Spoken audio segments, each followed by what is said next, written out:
Bueno, pues gracias por la invitación. Gracias a Jara, que ya intuía que estaba por ahí detrás maquinando un poco. Y bueno, cuando Suco me contactó, me propuso el tema y también me dijo, me parecía como que la conversación con Sara podía ser como muy interesante. Ya lo hablé con ella ayer y entonces, bueno, espero que dar algunas así como ideas que puedan ser luego útiles para el debate. Tampoco me he preparado como ninguna gran ponencia, sino más ir soltando como algunas pistas que creo que pueden ser como sugerentes, ¿no? Está bien porque me he puesto que tengo aquí las cámaras del resto que tenéis cámara y se hace esto como un poco más humano, ¿no? Porque con esto de las videoconferencias y el distanciamiento y demás, la verdad es que es muy extraño estar hablando ante una pantalla sin ver a nadie, ¿no? Entonces, bueno, eh, la verdad es que está bien. En realidad, como el tema de la relación entre feminismo y sindicalismo, ¿no? Es en cierto modo, yo creo, una derivación de un tema clásico, que es uno de los debates recurrentes en la izquierda y no solamente en el feminismo, ¿no? Desde hace décadas y décadas, ¿no? Que es la relación entre género y clase, ¿no? Es decir, que es un debate histórico que se ha derivado de formas muy distintas según quien lo formulara, pero que también dentro del feminismo ha tenido como articulaciones muy distintas, ¿no? Eh, y una aproximación clásica al tema por parte de la gente, porque partimos de que queremos relacionarlo, ¿no? Es decir, porque hay sectores que entienden que no hay que relacionarlo. Entonces, una derivación clásica por parte de la gente que sí que quiere relacionarlo es cómo relacionar dos cosas que son distintas en sí mismas, ¿no? Cogemos el sindicalismo, que es una cosa, cogemos el feminismo, que es otra, entonces, ¿cómo las relacionamos? ¿No? Y es cierto que puede haber sindicalistas haciendo feminismo y es cierto que puede haber feminismo dentro del sindicalismo, pero el punto de partida siempre es asumir que son dos cosas distintas, ¿no? Entonces, bueno, voy a girar un poco en torno a esto porque yo creo que en los últimos años ha habido como una posibilidad de cambio en este hecho de dos cosas distintas. La huelga feminista, lo que ha supuesto la huelga feminista desde 2016, que es cuando se empieza a trabajar con el concepto de huelga feminista en Argentina, ¿no? La huelga feminista ha supuesto la introducción de un nuevo paradigma en el movimiento feminista a escala global, ¿no? Yo soy un poco reticente a hablar de olas. Ha habido como un debate muy grande en torno a si hay o no hay una nueva ola, a si esto es la tercera o la cuarta, porque claro, toda la renovación a partir de la teoría queer y demás no llevó por debajo un movimiento de masas, entonces en verdad no se le podía haber llamado tercera ola y la tercera es esto. Bueno, yo creo que el debate en torno a las olas está en cierto modo muy eurocentrado, ¿no? O si me apuras, más Estados Unidos, ¿no? Y es una cronología que no es útil para categorizar lo que ha sido la realidad del movimiento feminista a nivel global, ¿no? Ni siquiera todos los países latinoamericanos, que también entrarían en cierto modo dentro de nuestra categoría Occidente. Ni siquiera todos los países latinoamericanos entran dentro de la clasificación en olas, ¿no? No hablemos ya de Asia. Entonces, bueno, a mí me parece como más interesante hablar de paradigmas, ¿no? Ha habido como distintos paradigmas en el feminismo y cuando llega uno nuevo no tiene por qué llegar a la vez en todos sitios y lo que hace es asumir el anterior y superarlo, ¿no? Hubo un paradigma del feminismo que fue el feminismo por los derechos civiles de las mujeres, y ahí podríamos incorporar el sufragismo, pero no solamente, ¿no? Hubo un paradigma un segundo paradigma del feminismo que obviamente incorporó los derechos civiles, pero que amplió a esto de lo personal es político, ¿no? La revolución sexual, el cuestionamiento del rol de género, las amas de casa, un poco como todo esto. Eh, Hubo otro paradigma que era efectivamente el paradigma de las identidades, ¿no? Y creo que lo que la huelga feminista ha hecho es abrir un nuevo paradigma que es el feminismo de la reproducción social. Es decir, el feminismo de la reproducción social es algo que ya existía en las universidades, me refiero que ya se estaba pensando y teorizando sobre ello desde casi las obras de Lisboa en torno a la teoría unitaria entre el 83 y el 86, pero que es ahora cuando estalla como paradigma de movimiento, ¿no? En donde realmente, si miramos lo que ha supuesto de renovación el movimiento feminista en los últimos 3, 4 años, lo que ha hecho ha sido romper, en cierto modo, una de las ideas que las feministas teníamos más asumidas, que es este rollo de que la producción y la reproducción son dos esferas separadas, que obviamente están conectadas, pero que son dos esferas separadas. El feminismo de la reproducción social rompe eso y dice, no, no es posible realmente coger algo y decir solo está en lo reproductivo. Es decir, no hay nada que solo esté en la esfera reproductiva, sino que realmente cualquier cosa que pase en lo que hasta ahora llamamos la esfera reproductiva tiene implicaciones directas e inmediatas en toda la demás articulación del sistema capitalista, ¿no? Es decir, no es que se retroalimenten y tal, sino que tiene consecuencias directas, que realmente está todo integrado, ¿no? Hay como un sistema integrado en donde producción y reproducción ya no son netamente diferenciables, ¿no? ¿Y esto qué es lo que ha hecho para el movimiento? Ha hecho que el feminismo, que hasta ahora era una cuestión como sectorial, deja de ser sectorial para poder aspirar a ser el global, ¿no? Es decir, nosotras decíamos que el feminismo de la huelga feminista era un feminismo que ya no hablaba solo de feminismo sectorial, que hablaba de desahucios, que hablaba de condiciones laborales, que hablaba de urbanismo, de diseño de las ciudades, que hablaba de migraciones, que hablaba de toda una serie de cosas que obviamente son problemas del feminismo y son problemas feministas, pero que no lo son si seguimos entendiendo el feminismo como esa cuestión sectorial, ¿no?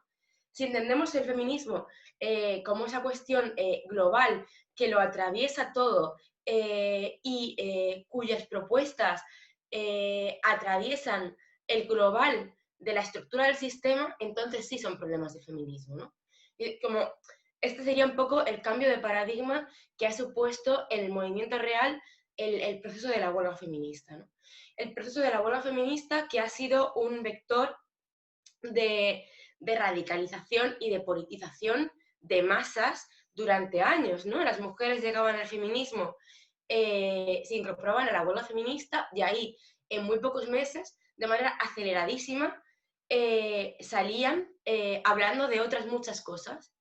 Nosotros siempre decíamos, una mujer llega a la huelga feminista porque tiene una relación tóxica, porque la tuvo hace años, porque se siente discriminada laboralmente, porque está harta del acoso callejero y sale hablando de vivienda, sale hablando de sindicalismo, ¿no? Entonces, y realmente la huelga feminista ha sido una escuela política y ha sido, para muchísimas mujeres, y ha sido una escuela de sindicalismo, ¿no?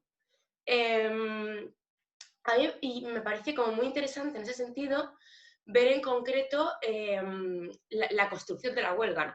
Porque hablamos de la huelga feminista como un proceso y como un fenómeno o como un espacio de organización, pero la huelga feminista también ha sido, aquí en el Estado español, 3 huelgas generales. Es decir, y una huelga general, y quienes hemos trabajado en otros movimientos sociales o hemos hecho trabajo sindical, una huelga no es algo que se construya por decreto, es algo que se construye manchándose las manos, currando muchísimo, muy en lo material, comiéndole la cabeza una a una a todas tus compañeras de trabajo o del barrio o de lo que sea, ¿no? Y yo personalmente me parecía como un proceso muy, muy chulo porque yo trabajaba aquí en el eje de laboral de la Asamblea 8M de Zaragoza, que era bueno, el espacio de las mujeres que estaban como construyendo la huelga en lo laboral, ¿no? Y había alguna compañera con experiencia sindical, pero la mayor parte de gente no había hecho a lo mejor, pero no había construido una huelga en su vida, ¿no? Entonces fue como un proceso primero de empoderamiento, pero luego realmente de aprendizaje sindical impresionante, ¿no? La construcción en los centros de trabajo, las asambleas, aquí hicimos trabajo, por ejemplo, en los polígonos, nos fuimos a los polígonos, a hablar en los cambios de turno con las trabajadoras de las fábricas. Luego la organización de piquetes donde los organizamos. Es decir, como toda una serie de cuestiones clásicas del sindicalismo que hasta ahora quizá no se asignaban al feminismo y quien lo hicieron fueron las feministas, ¿no? Entonces, ahí hay como una cuestión muy interesante en donde de pronto esto que yo decía al principio de que feminismo y sindicalismo eran dos cosas distintas y que por tanto teníamos que pensar cómo se relacionaban entre ellas, asumiéndolas como cosas distintas, durante la huelga feminista esa conceptualización se desbarata un poco, ¿no? Obviamente no es una cosa que vaya a permanecer, que sea a escala masiva, ¿no? Pero hay un fenómeno como muy interesante ahí. Y luego también ha habido sinergias, como con un nuevo sindicalismo que se venía gestando justo los años antes, que es este sindicalismo de los trabajos feminizados o reproductivos, ¿no? Que son las Kellys, que son las diversas asociaciones de trabajadoras del hogar, pues como Territorio Doméstico ha sido la famosa porque es la que está en Madrid y la que ha hecho portavocías, ¿no? Pero aquí tenemos en Zaragoza el colectivo de trabajadoras del hogar y de cuidados, que es un grupo súper potente de mujeres, que son muchas, además, muy cañeras. Es decir, con todo ese nuevo sindicalismo, que en verdad yo creo que más que nuevo, y sobre esto se ha escrito mucho también, es volver a lo mejor del viejo sindicalismo, es decir, del viejo sindicalismo del siglo XIX y de comienzos del siglo XX, que te organizaba las huelgas de alquileres y que te organizaba a toda una serie de capas del proletariado que realmente no encajarían tampoco en la idea que ahora tenemos del obrero clásico, porque la idea que ahora tenemos del obrero clásico es una idea marcada por la possegunda guerra mundial. Y realmente todo lo que hay antes de eso se parece mucho más al proletariado actual que a esa imagen de la fábrica sociedad de los años 60, ¿no? Y como una tercera idea hay de relación es que si pensamos en cuáles son las demandas más legitimadas del movimiento de los últimos años, nos encontramos demandas que tampoco hablarían de feminismo si seguimos entendiendo el feminismo como una cuestión sectorial. Nos encontramos, yo creo, de las demandas que más han repetido en los últimos años, son, por ejemplo, las cuestiones antirracistas. Yo creo que la huelga feminista, al menos en el último año y medio, ha sabido poner sobre la mesa el cierre de los CIES y la derogación de la ley de extranjería como demandas prioritarias para el movimiento, por ejemplo. Que claro que son demandas feministas, claro que son problemas de las mujeres y del feminismo. No lo son si seguimos entendiendo el feminismo como una cuestión sectorial, ¿no? Y lo que sí que es cierto es que hay, bueno, que el movimiento feminista está en disputa, como todo movimiento de masas, es decir, es imposible que algo sea masivo y que sea no sé, que tenga todo como una homogeneidad, ¿no? Es decir, es un movimiento que está en disputa, que es un movimiento que tiene tensión entre quienes aspirarían a tocar solo problemas, digamos, transversales de género que teóricamente nos afectan por igual a todas las mujeres. Eso es mentira. No hay problemas que nos afecten por igual a todas las mujeres. Hay problemas que nos afectan a todas las mujeres, pero no lo hacen por igual. Ni siquiera la violencia sexual nos afecta por igual. Es decir, una violación no nos afecta por igual.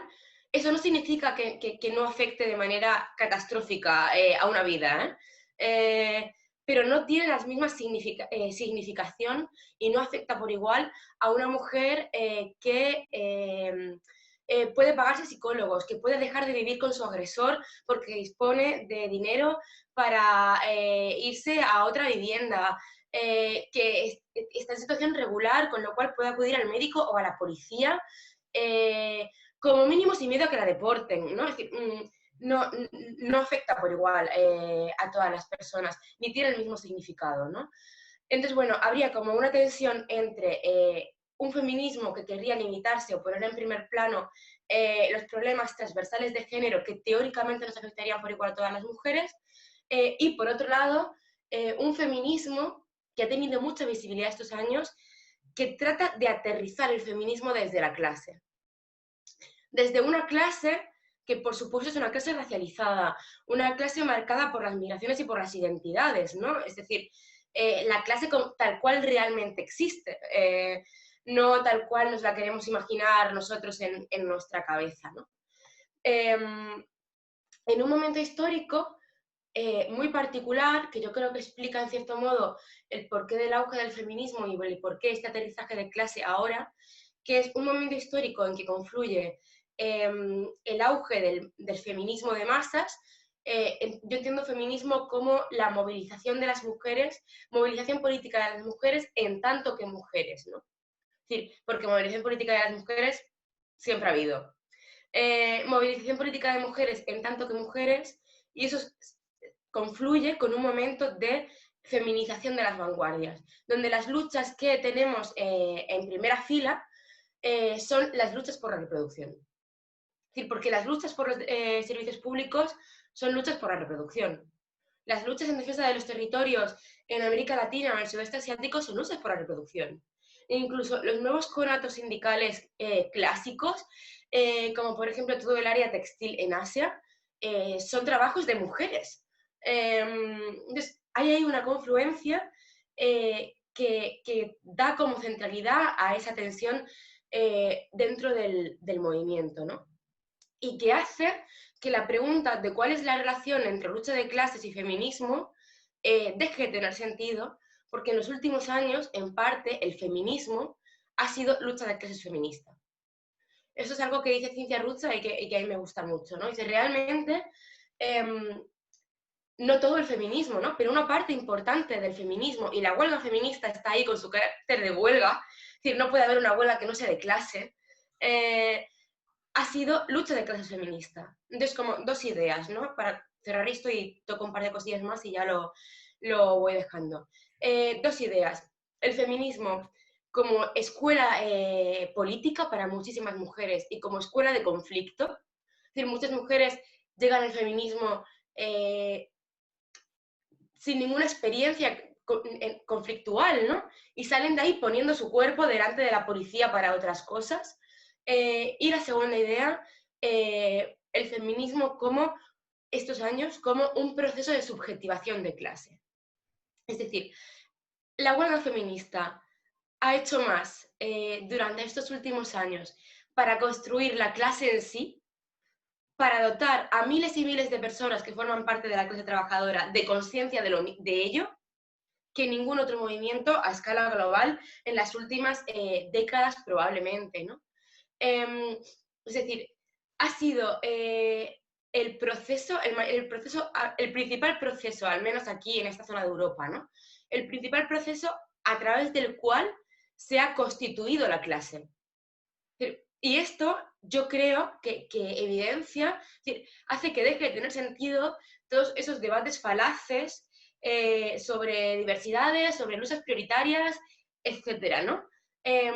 Porque al final el proceso de subjetivación de clase y el proceso de constitución de la clase en sí, de la conciencia y todo esto, se da en lo terrenal, se da en lo real.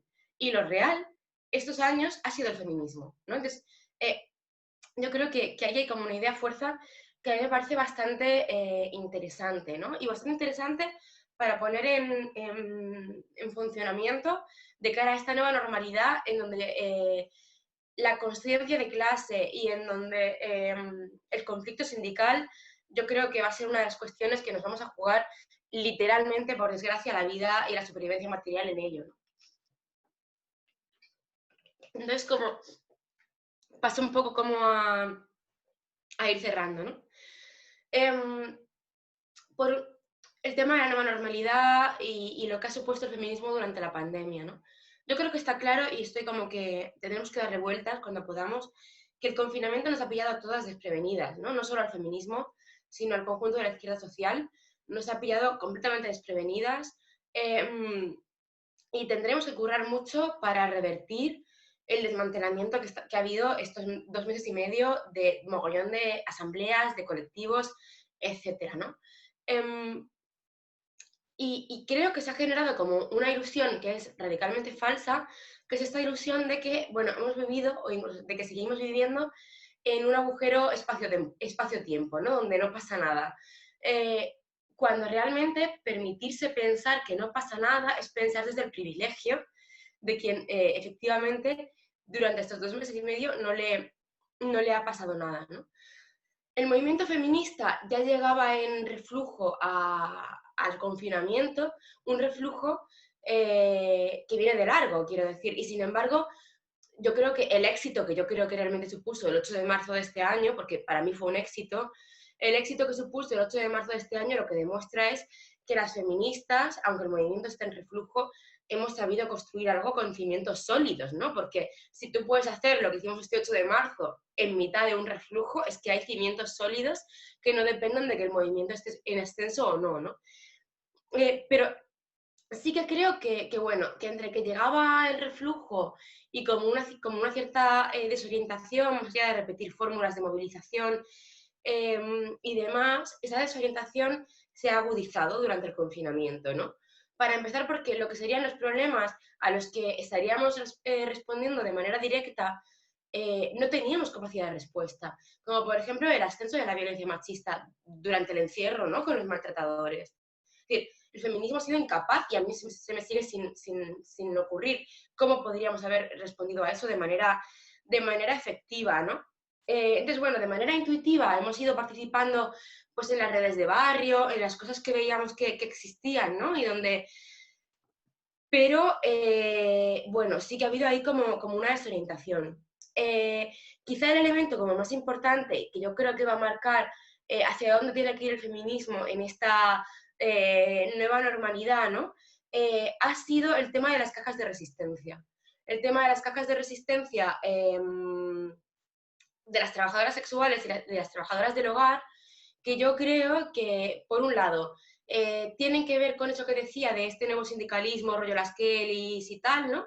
Y por otro lado, en verdad, están resolviendo por la vía de la realidad y por la vía de los hechos algunos debates enconadísimos en el movimiento feminista cuando se abordaban desde el no contacto con la realidad. Quiero decir, tú puedes debatir durante no sé cuánto tiempo sobre la participación de las compañeras trans en el movimiento feminista, ok, pero cuando hay una urgencia social, se autoorganizan y piden dinero para comer, ahí tú no puedes debatir. Honestamente, para mí no es legítimo debatir ahí, pero con las trabajadoras sexuales lo mismo. Sí, tú no te puedes poner a pensar si el sindicato de trabajadoras sexuales que te ha montado una caja de resistencia está en verdad encubierto por hombres que las manejan o no. No, lo que puedes hacer es ir a donar.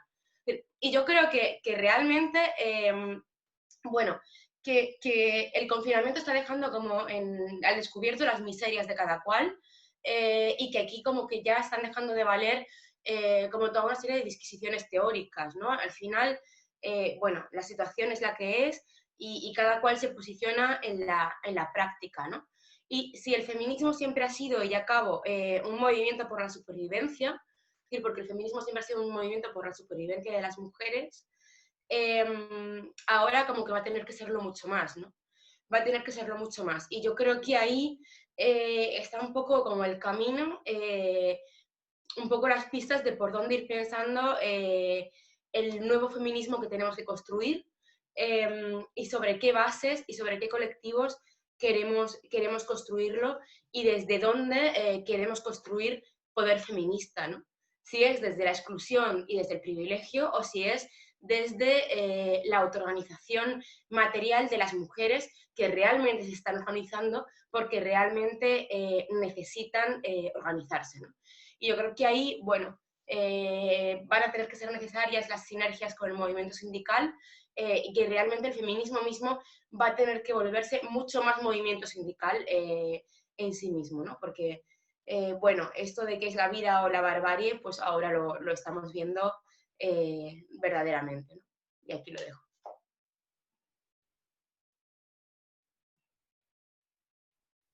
Vale, vámonos. Sara, cuando quieras. Vale. Bueno, hola a todas y a todos, ¿eh? Y muchas gracias por la invitación. Me hace especial ilusión compartir esta charla, además con Julia, que la conocí en el encuentro de Zaragoza de 2018, que no sabíamos muy bien lo que se venía. Y ese año lo recuerdo con especial ilusión, la verdad, la primera huelga feminista. y bueno, y con muchas compañeras del movimiento feminista que ya vi que se fueron conectando aquí y con el resto también, claro. Vale, el planteamiento que yo tengo pensado para esta intervención de más o menos 15 minutos va a estar bastante basado en el texto que pasó estos días Suco por el grupo de la escuela, ¿no? Y es un poco, tiene un poco como el objetivo de pensar, voy a recoger muchas de las ideas que ya comentó Julia, y es un poco, o sea, eso tiene el objetivo de pensar cómo tanto la teoría y la praxis feminista nos puede orientar un poco en esta situación tan rara o para esta nueva normalidad que algunos llaman. Entonces, yo tenía pensado como dos bloques diferentes, ¿no? El primero de ellos, que me parece bastante importante porque, bueno, fue como un poco lo que yo viví durante el confinamiento, hablar, que molaría luego debatirlo entre todos, pero hablar por qué para mí es importante pensar este momento en clave feminista, pero también en clave propositiva. Y un segundo bloque apartado para reflexionar más sobre propuestas o estrategias feministas contra este futuro incierto que nos viene bueno, o para esta nueva normalidad.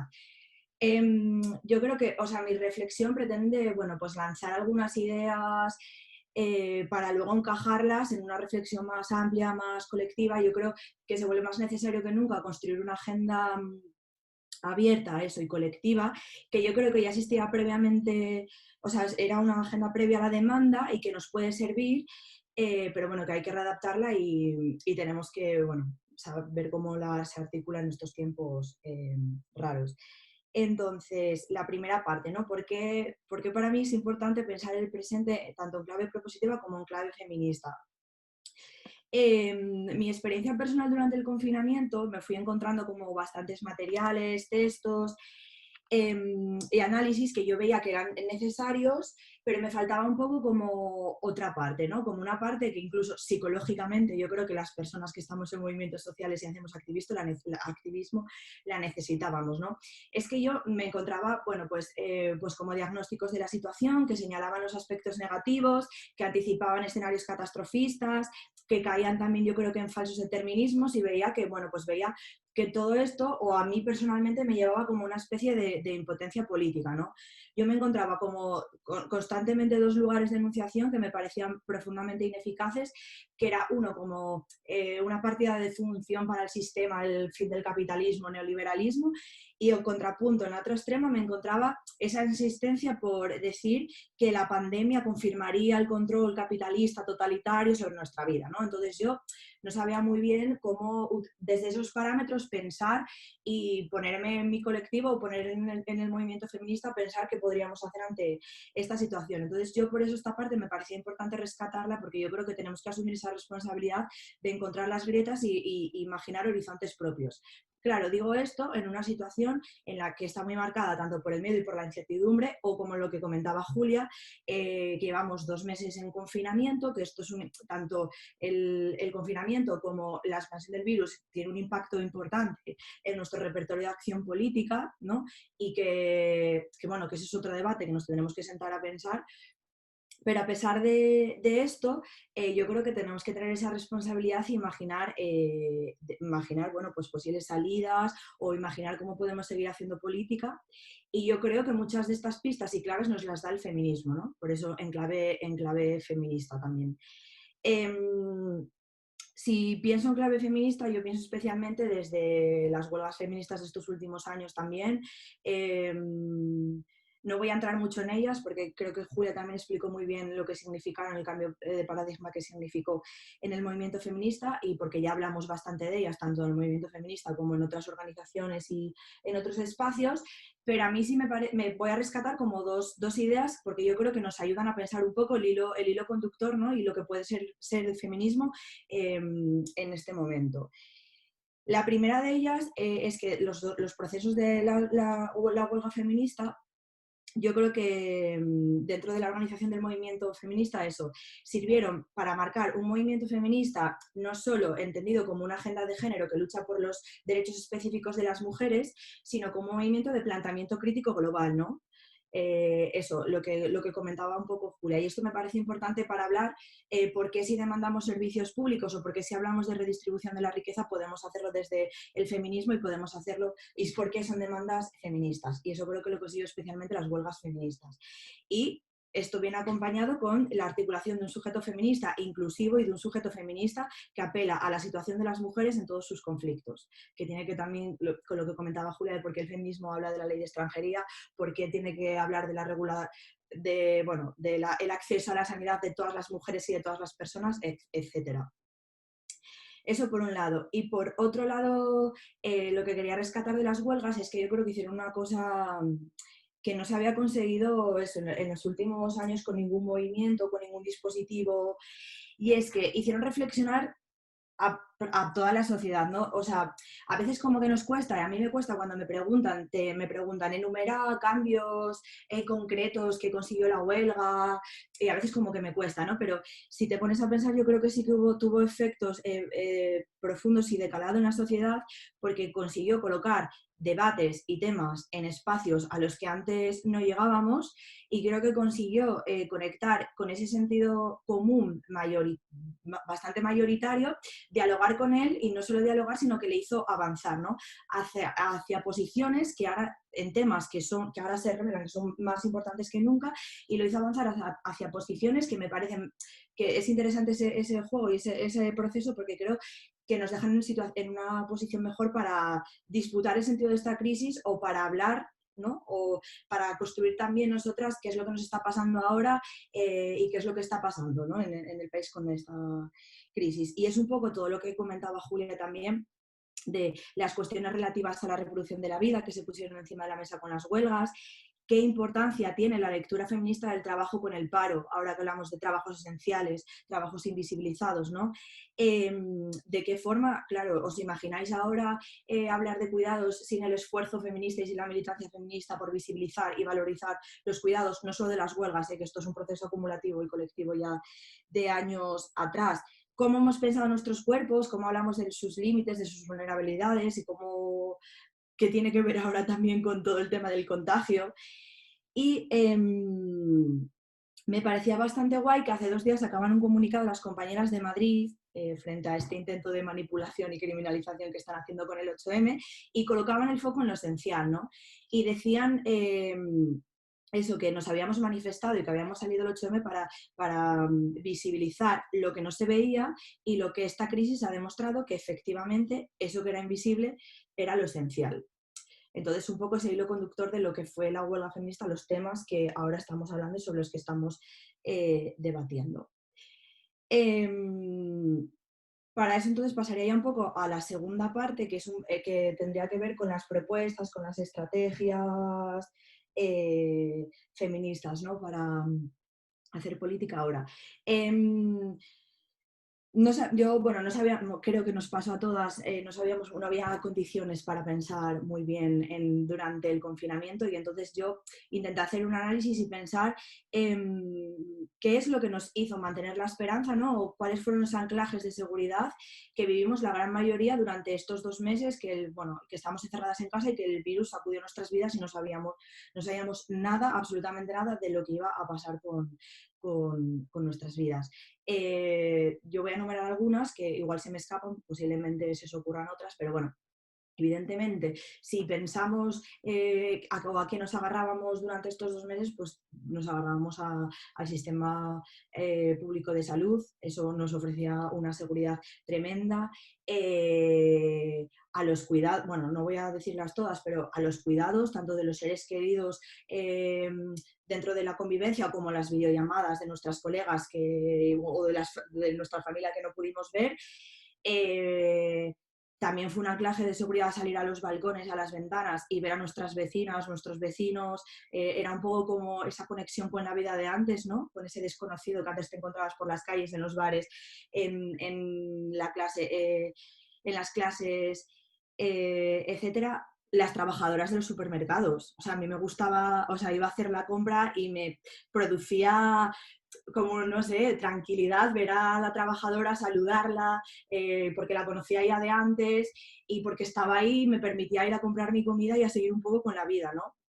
Entonces, esto a mí me parece importante rescatarlo porque yo creo que nos da un poco de pistas y de señales por lo que tenemos que trabajar y lo que tendría que ser la vida, ¿no? Y lo que tendría que ser la vida, especialmente después de esto que nos ha tocado vivir y después de este miedo que está sintiendo la gente. Entonces, frente a posibles escenarios futuros o incluso ya presentes, basados en el autoritarismo, en el miedo, en la exclusión del otro, estos elementos se vuelven más importantes que nunca, ¿no?